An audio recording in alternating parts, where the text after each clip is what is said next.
آگے جو الفاظ ہیں اس سے تو اور زیادہ خوف پیدا ہو رہا ہے. پھر نبی تسلی بھی دیں گے, اور خوف پیدا ہو رہا ہے. آپ نے فرمایا کلہم فی النار الا واحدہ, ایک کے علاوہ سب کے سب کہاں جائیں گے؟ جہنم کی آگ میں. سب کو اٹھا کے پھینک دے گا اللہ جہنم میں. لو بھائی, اس سے تو ہمارا خوف کم ہونے کے بجائے اور زیادہ بڑھ گیا. اگر نبی اتنا ہی کہتے 73 فرقوں میں ڈیوائیڈ ہو جاؤ گے, ہم کہتے کوئی بات نہیں یار, 73 میں سے ہو سکتا ہے 70 جنت میں جائیں, تو ہم کس میں سے ہوں گے؟ انہی 70 میں سے ہوں گے.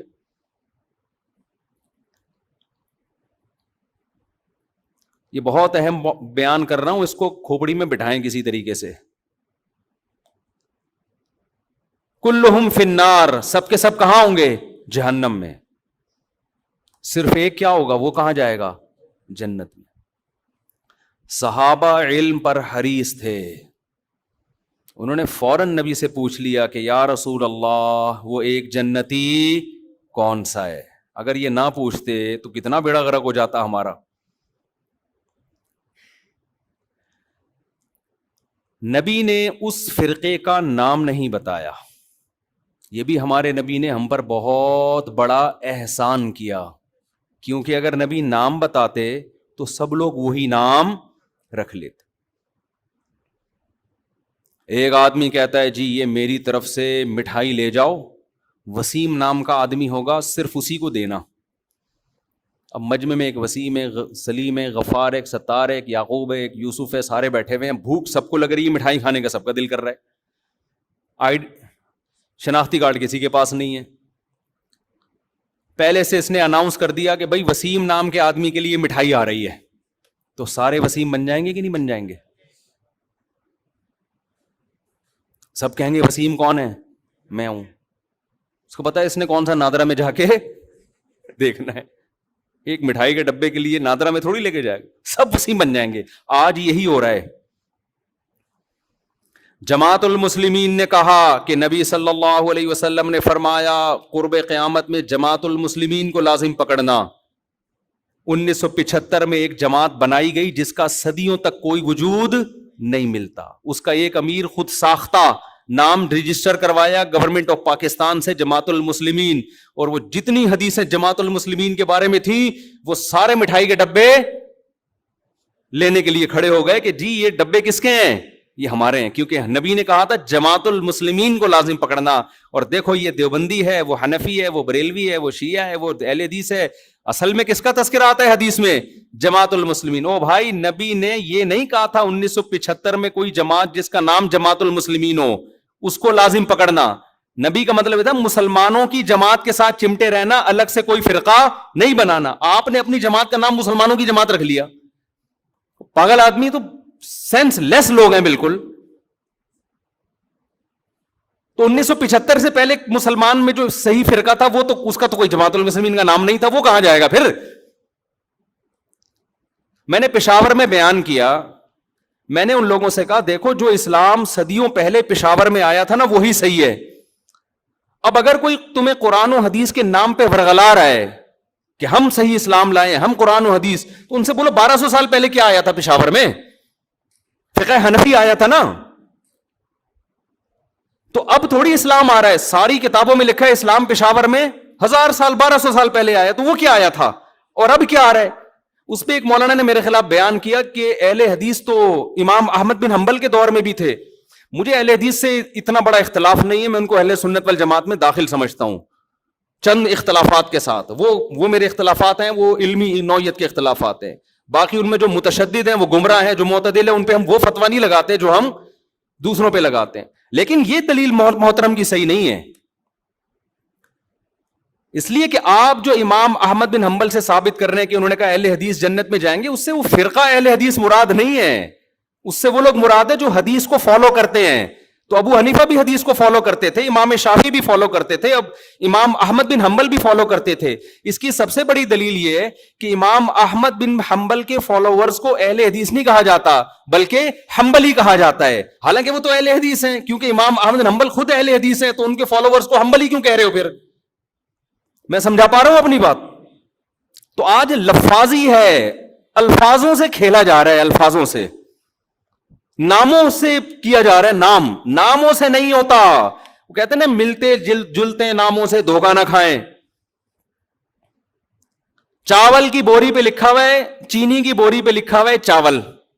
ایک آدمی نے دکان میں چینی کی بوری ہے، لکھا ہوا کیا ہے؟ چاول. کسی نے بولا چینی ہے لکھا ہوا چاول کیوں؟ کہہ رہے مکھیوں کو دھوکہ دینے کے لیے. مکھی دھوکے میں آئے گی؟ مکھی لیبل دیکھ کے کبھی بھی دھوکے میں نہیں آتی، وہ خوشبو دیکھ کے جاتی ہے. ہمارے نبی سے صحابہ نے پوچھا کہ اس فرقے کا نام بتائیں، آپ نے نام نہیں بتایا کیونکہ سب لیبل اچھا لگا کے دھوکہ دیتے. آپ نے اس فرقے میں جو خوشبو ہے اس کو بتایا کہ اس میں خوشبو کیا آ رہی ہوگی، اس میں جو علامتیں ہیں وہ کیا ہیں. جہاں اسمیل آ رہی ہو نبی اور صحابہ کی، اس اسمیل کی طرف چلے جانا. اور جہاں نبی کو لغت سے نکال دیا یا نبی کو تو رکھا ہوئے صحابہ کو نکال دیا، اس کے قریب اس کے لیبل اور نام کو دیکھ کر جانے کی کوشش نہ کرنا. آج ہمارا لوگ خون پی لیتے ہیں، کئی طلاقیں دے رہے ہیں، 3 طلاقیں. جس کو دیکھو سعودی عرب کے بن باز کا فتویٰ، صالح العثیمین کا فتویٰ، ان 2 مفتیوں کا فتویٰ کہ بھی سعودی عرب یہ کہہ رہا ہے کہ 3 طلاقیں ایک ہوتی ہیں. میں کہتا ہوں تم نے کلمہ سعودی عرب کا پڑھا ہے یا نبی اور صحابہ کا کلمہ پڑھا ہے؟ کوئی ایک صحابی دکھا دو جس نے 3 طلاق کو ایک کہا ہو، اور میں درجنوں دکھاؤں گا آپ کو. یار آپ لوگوں نے صحابہ سے بھی زیادہ سعودی عرب کے علماء کو بنا لیا ہے. یہ تو 15ویں صدی کے علماء ہیں. وہ کہتے ہیں وہ حدیث کوٹ کرتے ہیں، اس حدیث کا مطلب صحابہ نے کیا سمجھا؟ کسی ایک صحابی نے اس حدیث کا وہ مفہوم لیا جو سعودی علماء لے رہے ہیں. میں سعودی علماء کے خلاف نہیں ہوں، وہ ہم سے زیادہ بہتر ہوں گے، ہم سے تقویٰ میں، للہیت میں، علماء کا ادب ہمارے لیے ضروری ہے. مگر آپ نے جب تقلید کرنی ہے تو آپ سعودی علماء کی کرو گے یا صحابہ کی؟ صحابہ کی کرو گے. آپ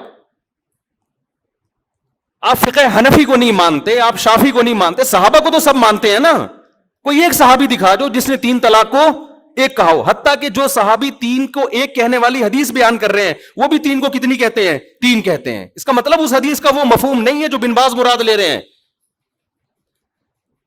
ایسے تماشے ہو رہے ہیں نا طلاقوں کے بعد. آج کل شوہر طلاقیں دیتا ہے، بیوی اپنی مرضی کا فتویٰ، بیوی کو رہنا ہے تو اہل حدیث سے فتویٰ لا رہی ہے، نہیں رہنا تو حنفیوں سے فتویٰ لے کے آ رہی ہے.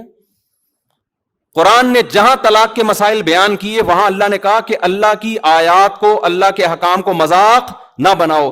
اہل حدیث حضرات علماء کی انتہائی عزت کے ساتھ، لیکن میں یہ اپنا رونا میں ان کے سامنے روتا ہوں کہ آپ لوگوں کی وجہ سے طلاق کے احکام مذاق بن چکے ہیں. اس وقت آپ اس پہ دوبارہ سے تحقیق کریں. اس لیے ہم کہتے ہیں لوگوں کو مجتہدین کو فالو کرو، ان کا علم آج کے مولویوں سے زیادہ، وہ قرآن و حدیث کو آج کے لوگوں سے زیادہ بہتر سمجھتے تھے. ہم قرآن حدیث کے مقابلے میں ابو حنیفہ کو فالو نہیں کرتے، خوب سمجھ لو. ہمارا یہ رائے ہے، فتویٰ ہے، جو صحیح حدیث کے مقابلے میں ابو حنیفہ کو فالو کرے گا کافر ہو جائے گا. گمراہ تو دور کی بات ہے. بات یہ ہوتا ہے کہ حدیث کا ایک تشریح ابو حنیفہ کہتے ہیں، ایک تشریح آپ کی نظر میں ہوتی ہے. ہم اس تشریح کو ترجیح دیں گے جو ابو حنیفہ کی رائے ہوگی. آپ کی رائے پر ابو حنیفہ کی رائے کو ترجیح دے رہے ہیں، نبی کی رائے پر ابو حنیفہ کی رائے کو ترجیح نہیں دے رہے. خدا کی قسم لا الہ الا اللہ، جو قرآن و حدیث پر ابو حنیفہ کو ترجیح دے گا اللہ کی قسم کافر ہو جائے گا. وہ ہمارا موقف 2 اور 2 4 کی طرح ہے، لیکن بات یہ آپ کے کہنے سے نہیں ہم کریں گے. آپ کی ایک رائے ہے جو صحیح بھی ہو سکتی ہے غلط بھی، ابو حنیفہ کی بھی ایک رائے ہے جو صحیح بھی ہو سکتی ہے غلط بھی، لیکن اس میں غلطی کا امکان کم، آپ میں غلطی کا امکان زیادہ ہے.